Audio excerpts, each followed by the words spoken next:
Stable voice channel में आप लोग का स्वागत है। आज की कहानी बहुत ही इमोशनल और दर्द भरी पारिवारिक कहानी है। आइए इस कहानी को शुरू करते हैं। मेरे एक ही मामा थे। माँ बाबा की रोड एक्सीडेंट में मौत हो गई थी और उनके बाद मामा मुझे अपने साथ दुबई ले गए। मैं पापा के गम में कमज़ोर होती जा रही थी। हर रात मामा मेरे सर में एक तेल की मालिश करते, जिसे फौरन मुझे नींद आ जाती और कहते, ऐसा करने से जो अपने पापा की मौत के गम से जल्दी निकल जाओगी। मेरे शरीर में कुछ बदलाव होने लगा था। एक बार मैंने तेल ही बदल दिया। रात को तो मेरे होश उड़ गए। जब रात के इस पर दुबई की सड़कों पर जैसे जिनका समर्थ मेरे मामा मुझे यहाँ घूमने लेकर आए थे ताकि मैं कुछ बेहतर महसूस करूं। मगर मेरा यहाँ आने का मूड नहीं था, लेकिन यहाँ आकर मैं थोड़ा सा बेहतर महसूस कर रही थी। मामू ने मुझे एक मोबाइल भी लेकर दिया हुआ था। मुझे कहने लगे कि तुम यहाँ पर आसमान की तस्वीर बनाओ, बस 5 मिनट में एक ज़रूरी काम करके आता हूँ। मैंने इतना गौर न किया और कहा कि ठीक है, आपको जहाँ जाना है चले जाइए, लेकिन जल्दी आ जाइएगा। यह कहकर मैं आसपास की तस्वीर बनाने में मशरूम हो गई और वहाँ से चले गए। मेरा ख्याल था कि वह जल्दी आ जाएंगे, मगर जब आधा घंटा गुजर गया और वह नहीं आए तो मैं परेशान होने लगी। मैं तो यहाँ पहली बार आई थी, मुझे यहाँ के रास्ते कभी पता नहीं था। इधर उधर देखने लगे और फ़ोन करना चाहा। मुझे याद आया कि मेरे मोबाइल में तो बैलेंस ही नहीं था, क्योंकि मुझे किसी को कॉल करने ही नहीं होती थी। इसीलिए मैंने कभी मामा से बैलेंस डलवाने को नहीं कहा था। मैंने इधर उधर देखा कि मैं किसी को फ़ोन से मामा को कॉल करूं, मगर इस अनजान शहर में अनजान लोगों से मुझे डर लगने लगा। मुझे समझ नहीं आ रहा था कि किस पर भरोसा करूं और किस पर नहीं। मैं तो यहाँ मामा के अलावा किसी को भी जानती ही नहीं थी, और ना ही हमारा एक दूसरे के सिवा यहाँ पर कोई और मामा मुझे छोड़कर कहाँ जा सकते हैं। मैं खुद ही इधर उधर उन्हें तलाश करने लगी। उस वाली जगह से काफ़ी दूर निकल आ जाए तो मुझे ऐसा महसूस हुआ कि जैसे मैं सामने खड़े किसी से बात कर रहे थे। मैं भाग कर वहाँ गई तो वहाँ थे और उसके साथ एक लड़की भी थी। मैं समझ गई, अच्छा तो यह बात थी। मैं यहाँ इसी लड़की से मिलने आए थे और चोरी छुप के मुझे करना चाहती थी, इसीलिए उनको डिस्टर्ब किया बगैर वापस इस जगह पर आ गई थी जहाँ मैं पहले मौजूद थे। लेकिन मैंने उन दोनों की एक तस्वीर बनाई थी। मेरा इरादा था कि घर जाकर मामा को बताऊंगी। लड़की प्यारी, उसका हुलिया बड़ा ही अजीब और गरीब था। मुझे कुछ हैरान नहीं हुई कि मामा को इसमें क्या नजर आया। कुछ देर गुजरी थी, वह दूर से आते दिखाई दे रहे थे। पास आकर मुझे माफ़ी मांगते हुए कहने लगे कि मुझे थोड़ी देर हो गई, तुम परेशान तो नहीं हुई। मैंने कहा कि नहीं, मैंने यहाँ अच्छे से घूम फिर लिया है और खूब तस्वीर बनाई। हम फिर वापस जाने लगे तो रास्ते में मामा मुझे कहने लगे कि मैं बहुत जल्द तुम्हारी मम्मी लाने का सोच रहा हूँ। तुम भी घर में अकेली होती हो तो तुम्हारा भी दिल लग जाएगा। अगर मेरी शादी हो जाएगी तो यानी मेरा अंदाज ठीक था। मामा थोड़ी देर पहले जिस लड़की से बातें कर रहे थे वह उनकी गर्लफ्रेंड ही थी। अगले दिन मामू ने मुझे कहा कि तैयार हो जाओ, तुम्हें तुम्हारी होने वाली मामी से मिलाने ले जाता हूँ। मैंने उन्हें नहीं बताया कि मैं तो उन दोनों की रात में ही देख चुकी हूँ। जिस लड़की से मामा ने मुझे मिलवाया उसे देखकर मैं हक्का बक्का रह गई। यह रात काली लड़की तो नहीं थी। मैंने सोचा कि शायद मुझे गलतफहमी हो गई हो, लेकिन रात को इतने करीब थे, मुझे तो यही लड़की की दोनों का आपस में कोई चक्कर चल रहा है। लेकिन मामा मेरे सामने एक बिल्कुल ही नहीं, एक अलग लड़की को लाकर खड़ा कर दिया था। मैं इससे शादी करने वाला हूँ। कहीं मेरे मामा उन दोनों लड़कियों को भी तो धोखा तो नहीं दे रहे थे। खैर, मुझे क्या चाहिए, और मैं पहले से ही नई बोतल लाकर रख दिया। कभी कभी मैं सोचती थी कि मामा का सर ध्यान फालतू की तरफ क्यों है, उन्हें मेरे खाने पीने की तरफ भी तो ध्यान देना चाहिए था ना। मैं नाश्ता बहुत कम करती थी और अब तो मुझे बिल्कुल भी भूख नहीं लगती।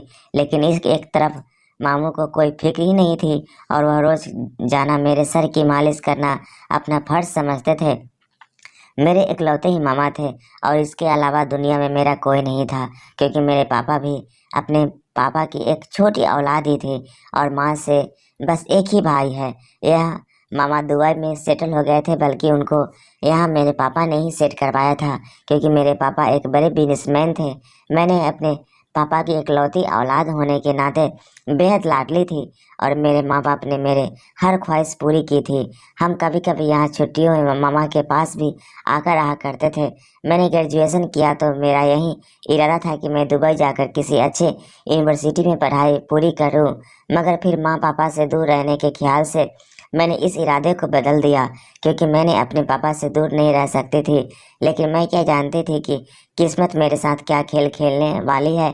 मेरी माँ पापा एक शादी में दूसरे शहर गए, मगर वापस लौटने पर उनकी गाड़ी का खतरनाक एक्सीडेंट हो गया और वह जान की बाजी हार गए। मेरे तो दुनिया ही उजड़ गई।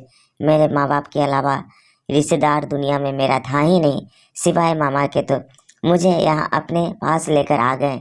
मैं अपने माँ बाप के मरने के बाद गम में हर वक्त खोई खोई सी रहती थी, और मामा से मेरा इन हर वक्त ऐसे रहना बर्दाश्त नहीं हुआ। मुझे कहने लगे कि इस तरह से सोच सोच कर तुम अपने दिमाग की हालत खराब कर लोगे, इसलिए मैं अब से रोजाना तुम्हारे सर में तेल की मालिश किया करूँगा। अब यह रोज होने वाला लगा। वह रोज आना, रात में 11 बजे आते और मेरे सर में 15 से 20 मिनट तक उस तेल की मालिश करते। मैंने कुछ रोज बात मामा को कहा कि आज तेल रहने दे, मेरा दिल नहीं कर रहा है। तो बच्चा हो गए और कहने लगे कि क्या बात है, तुम तो परेशान लग रही हो। अपने मामू को क्या बताने की भी मैं किस वजह से परेशान हूँ। मुझे अजीब सा लग रहा था कि जब से मैंने यह तेल लगाना शुरू किया है, मेरे जिस्म की मतलब महसूस होने लगा था। मुझे हर वक्त नशा होने लगा था। पहले ऐसा कुछ भी नहीं था, और मुझे यही शक था कि शायद यह तेल मुझे सूट नहीं कर रहा है। लेकिन मैं अपने मुंह से मामा को यह सब बताती हुई अच्छी नहीं लगती, इसलिए मैंने बहाना बना दिया। लेकिन मामा ने चेतन सन्नी और जबरदस्ती मेरे सर की मालिश करते हुए कहने लगे कि तुम नहीं जानती तेल तुम्हारे सर के लिए कितनी ज़रूरी है, तुम्हारी सेहत इससे कितनी अच्छी होगी। मैं चुप रह गई। फिर मामू सर की मालिश करते चले गए। मैं उनके जाते ही कुछ देर बाद मुझे नींद आने लगी। आज ऐसा लग रहा था जैसे मेरा बदन टूट रहा है। मुझे कुछ दिनों में अपनी याददाश्त भी कम होते भी महसूस हो रही थी, जैसे मैं अपने पुराने बातें भूलने लगे हैं। पता नहीं अभी मेरे माँ बाप की मौत का सदमा था या तेल का असर, लेकिन जो भी था, मुझे लगता था कि मुझे वह तेल पर सर भी लगवाना चाहिए। सुबह मैं उठी तो मेरा बदन पूरी तरह दर्द कर रहा था।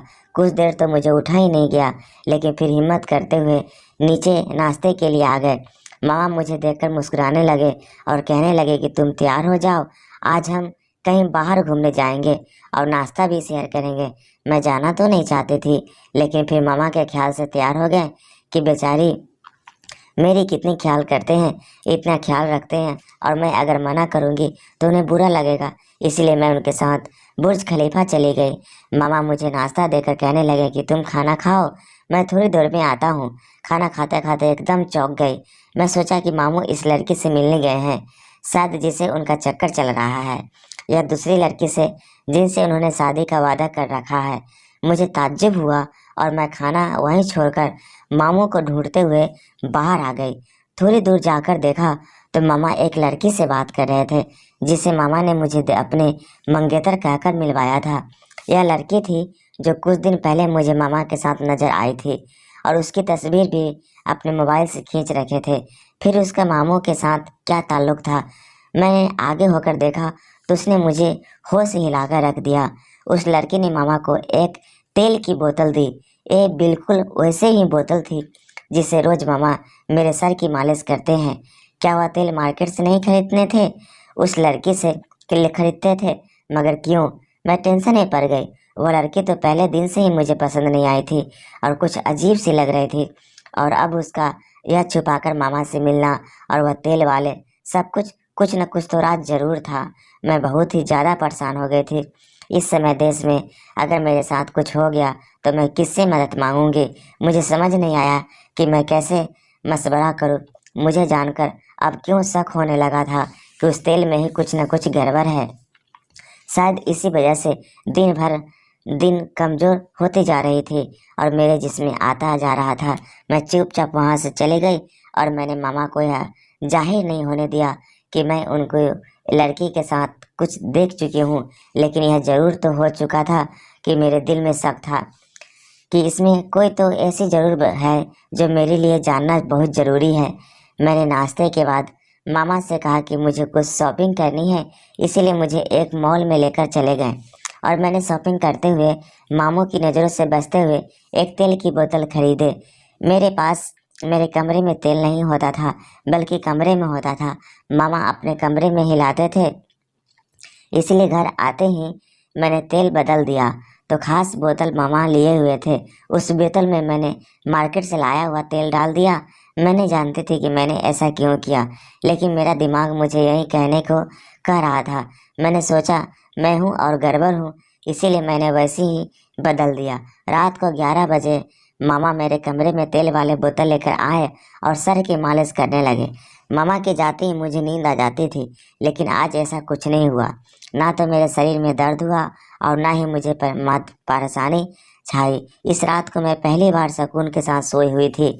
उसके बाद तो साबित हो गई थी कि उस तेल में कुछ तो ऐसा ज़रूर था जो मेरे लिए फायदेमंद बिल्कुल भी नहीं था। मैंने 2-3 दिन तक तेल इस्तेमाल नहीं की। उस लड़के के बारे में जानना चाहते थे कि उस मोहल्ले के वाले उसके बारे में क्या ऐसी सोच रखते हैं, क्या अच्छी लड़की है क्या। लेकिन जितने लोग ने भी उस लड़की की तस्वीर अच्छी थी, तो उस लड़के को अच्छे नहीं कहा, उसकी संगति अच्छी नहीं है और यह 2 बार जय में रहकर आ चुकी है। जहाँ यह तक कि यह लड़की ने तो मुझे खामोशी में ही कह दिया कि यह गैर कानूनी नहीं नशे का इस्तेमाल भी करती है। यह सुनकर मैं घबरा गई थी। इतने गलत किस्म के लड़के से मेरे मामू का ताल्लुक चालू कैसे हो सकता है? और अगर उसने मेरे लिए तेल मामा को दिया था, तो उस लड़की का तो ऐसा कोई मुझे लेना देना नहीं था जिससे कि जिसके लिए मुझे नुकसान पहुंचाने की कोशिश करते हो। तो आखिर इसका मतलब तो यही हुआ कि जरूर मामा ही उससे कहकर मंगवाते होंगे। मैंने फैसला कर लिया कि अब इस तेल का राज भी मैं मालूम करके रहूंगी। इसलिए अगले रोज मैंने कुछ तेल का एक छोटी सी डिब्बी में डालकर और करीब में एक लैम्प में टेस्ट के लिए दे आई। मैंने जानना चाहती थी कि उस तेल में ऐसी क्या चीज़ शामिल है जो मेरे लिए नुकसान साबित हो रही थी। इस दौरान मैंने मामा से अपना रवैया बिल्कुल ठीक रखा और उन्हें किसी किस्म का शक नहीं होने दिया। सच बात बताओ तो मेरे दिल में अपने मामा के खिलाफ शक पैदा हो गया था। माँ पापा की मौत के बाद जिस तरह से मुझे यहाँ लाए थे और फिर हद से ज़्यादा अच्छे बनकर मेरा ख्याल रखना और सबसे बढ़कर अजीब सा तेल मेरे बालों में लगाना जो सीमा का कमज़ोर करता था और आहिस्ता आहिस्ता कैंसर वाले हालात पैदा करता। अगर इस तेल के 3 महीने इस्तेमाल किया जाता तो दिमाग में कैंसर बनने का खतरा था जो जानलेवा साबित होता। तो क्या इस सब के पीछे मेरे मामा ही थे जो मुझे जान से मारना चाहते थे? मुझे यकीन नहीं आ रहा था, लेकिन जिस तरह से रोजाना आकर के मेरे सर को खुद मालिश किया करते थे, उससे तो यही साबित हो रही थी कि वह मुझे नुकसान ही पहुंचाना चाहते थे। मगर क्यों? मुझे इस किंग का जवाब तलाश करना था। मैं बहुत मुश्किल में घर वापस आई। यह सब मैं इतना बड़ा था कि मुझे चला ही नहीं जा रहा था। घर आए तो मामा घर पर ही नहीं थे। मुझे देखकर पूछने लगे कि तुम कहाँ गई थी। फिर मेरे जवाब का इंतजार किया बगैर खुशी से कहने लगे कि मेरे पास तुम्हारे लिए एक बड़ी खबर है और वह है कि मैं अगले हफ्ते ही शादी कर रहा हूँ। मुझे अब उनके शक्ल से ही नफरत हो रही थी, इसलिए मैं बगैर कुछ कहे वहाँ से अपने कमरे में आ गई।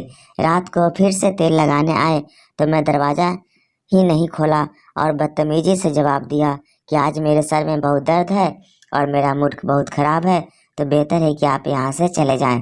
मामा बहुत ही ज़्यादा हैरान हो गए थे क्योंकि मैंने ज़िंदगी में पहली बार इस तरह से डांट कर बात की थी, लेकिन मुझे कोई परवाह नहीं थी। मैंने सोच लिया था कि एक बार बस मुझे उनके खिलाफ सबूत मिल जाए, फिर मैं उन्हें पुलिस के हवाले कर दूंगी। अगले दिन मेरे मामा ने माफ़ी मांगी, यह जवाब दिया कि मुझे अपने माँ बाप की बहुत याद आती रही है, इसीलिए मैं आपसे ऐसा बात कर रही थी। ऐसा कभी नहीं करूँगी। ऐसा मैंने इसलिए किया क्योंकि अगर उन्हें मुझ पर शक हो जाता तो मैं कोई कदम भी उठा सकती थी। तो मैं तो यहाँ तक उनके हाल पर ही थे। मेरा टोक टोक के उनके अलावा यहाँ नहीं था, तो मैं यहाँ से भाग करके किसके पास जाते। इसलिए बेहतर यही था कि मैं चुपचाप रहती और जो वह कहते हैं उनके मुताबिक ही अमल करके मामू कहने को लगे कि खैर कोई बात नहीं है, तो माँ जैसा करना कि मेरे मंगेतर के साथ जाकर कहना कि शॉपिंग कर लेना। मैंने उनसे कहा था कि मैं पिक कर लेंगे, मैंने मामा के साथ चले गए थे। मुझे कहने लगे कि तुम अपनी मर्जी के शॉपिंग कर लो, मैं तुम्हें वहीं मिलेंगी। मैंने क्या शौक शॉपिंग करनी थी। जो इंसान मेरी जान का दुश्मन था, अब क्या मैं उसकी शादी की तैयारी करती। इसीलिए मैं थोड़ी डर इधर उधर घूमने के बाद मैं बने कैफ़े में चली आए। मैं वहाँ बैठकर ऑर्डर दे दी थी कि मैंने मामा की मौसी को एक लड़की के साथ आते देखा, और वह लड़की वही थी जो पहले मामा के साथ मुझे नजर आई थी। दोनों हंसते हुए बातें कर रही थी, ऐसे कि जैसे बहुत गहरी दोस्ती हो। बेटे ने मेरे सामने चुटकी बजाई तो मुझे होश आया। मैंने बटन को बुलेट हुए ऑर्डर की दिया और वहां से उठकर उन लोगों को पिछली वाली सीट पर फिट करके बैठ गए ताकि उनकी बातें सुन सकूं। मैंने अपने मोबाइल रिकॉर्डिंग पर लगा दिया था। मामा के मंगेतर उसे लड़की से कह रही थी कि तुम्हें उम्मीद है कि अगले 1 महीने तक हमारा काम हो जाएगा। वो लड़की हंसकर कहने लगी कि उसका मेरा बड़ा तजुर्बा है, तुम फिक्र मत करो, काम तो हो जाएगा, तुम बस मेरे पैसों की फिक्र करो। मामा के मंगेतर ने अपने बैग में नोटों की एक गद्दी निकालकर उस लड़की को दिया और कहा कि काम हो गया तो तुम्हें और दूंगी। और क्या, उनकी बातों से तो यही लग रहा था कि दोनों किसी गलत काम की प्लानिंग कर रही थी। कुछ देर बाद वह लड़की उठकर जाने लगे। अचानक जैसे मामू के मंगेतर को कुछ याद आया तो उसने अपने बैग में एक तेल की बोतल निकालकर उसे दे दिया और कहा, उसे लेना तो तुम भूल गई हो। वह लड़की हंसते हुए तेल लेकर चले गए। मैं एकदम से चौंक गई थी। मुझे जैसे सब कुछ समझ में आने लगा था। उनकी अजीब बातें अब जाकर मुझे समझ में आई थी। यह सब सुनने के बाद मैं वहां पर एक लम्हे भी नहीं ठहरी और मामा को फ़ोन करके बुलाया। मामा आए तो मैंने कहा कि अपने मंगेतर को यहाँ मेरे सामने बुलाए, मुझे उससे कुछ सवाल करने हैं, आपसे भी। मामा थोड़े हैरान हुए थे, लेकिन उन्होंने वैसा ही किया जैसे मैंने कहा था। मैंने लड़की को देखते हुए मामा से पहले सवाल किया, आपको इस दिल की मालिश मेरे सर में करने का मशवरा किसने दिया था। मामा शादी के से अपने मंगेतर की तरफ इशारा करने को कहने लगे कि मैं जब से उसे बताया कि तुम हर वक्त अपने माँ बाप को याद करके रोती क्यों रहती हो और गम में रहती हो, तो उसने मुझे मशवरा दिया कि वह खास किस्म का तेल मिलता है जो सर में लगाए तो आहिस्ता आहिस्ता पुरानी यादें दिमाग से चले जाते हैं। मैंने उस तेल का कारोबार करने वाली लड़की से तेल खरीदना शुरू कर दिया और तुम्हारे सर में मालिश शुरू कर दे, क्योंकि मैं नहीं चाहता था कि तुम हर वक्त और कोई बात करें। मेरी कोई गलत नियम नहीं है। मैंने कहा, मामा अब आप मुझे यह बताएं कि आप जिस लड़के से तेल खरीदते थे, क्या मैं आपके मंगेतर की दोस्त है। मामा हरने से खाने कहने लगे कि नहीं, उसने तो मुझे बस तेल का मशवरा ही दिया था। उस लड़की को तो मैंने खुद तलाश किया, वह पता नहीं, शायद वह खुद ही मेरे पास आई थी। क्योंकि क्या हुआ। मैंने कहा, आप मुझे बताएं कि मेरे माँ बाप की दौलत उनके मरने के बाद इसके इनके नाम पर है। मामा कहने लगे कि जाहिर है तुम्हारे माँ बाप की दौलत तो तुम्हारे ही नाम पर है कि, और अगर तुम्हें कुछ हो जाए तो तुम्हारे बाप के बाद वह मुझे मिल जाएगी, ऐसा वसीयत में लिखा है। मैंने उससे कहा, और यह बात आपने अपने इस मंगेतर को भी बताई होगी, तभी तो उसने मुझे जांच ही करने की कोशिश की ताकि मैं जब मरूं सारी दौलत आपके मिल जाए, उसके बाद मैं आपसे भी किसी बहाने से छीन लेते। उस लड़की को यह सब सुनकर चेहरा फीका पड़ गया, उसके रंग खराब हो गए। घबराकर कहने लगे कि यह तुम क्या कह रही हो, क्यों मुझ पर इल्ज़ाम लगा रही हो। मैंने थोड़ी देर पहले ही रिकॉर्डिंग सुनी तो मामू को भी इस पर यकीन आ गया था और उन्होंने उस लड़के को थप्पड़ मारा और फौरन पुलिस को कॉल की और पुलिस ने उस लड़के को गिरफ्तार करके फिर बाद में पता चला कि मेरे मामू ने अपने भांजी को लेकर आए हैं जो करोड़ की प्रॉपर्टी की मालिक है। तो उसने ऐसा प्लान बनाया था कि मेरे मरने के बाद सारी प्रॉपर्टी मेरे मामू के नाम हो जाए और फिर मैं मामू को भी धीरे धीरे करके मार देगी और फिर वह उनसे की दौलत भी छीन लेते हैं। अगर इंसान किसी भी साजिश कर ले मगर भूल जाता है कि सबसे चलने वाला तो ऊपर वाला है। मैंने मामा से माफ़ी मांगी कि मैं उनके खिलाफ बहुत गलत सोचने लगी थी। यह तो शुक्र है कि वक्त पर मुझे हकीकत का पता चल गया, वरना मैं तो शायद बहुत आगे बढ़ जाते और दुनिया में मौजूद होते। कैसा लगा यह पारिवारिक कहानी, कमेंट करके ज़रूर बताएं। और आप इस चैनल पर नए हैं तो कृपया इसे लाइक शेयर और सब्सक्राइब कर लीजिए। Thank you.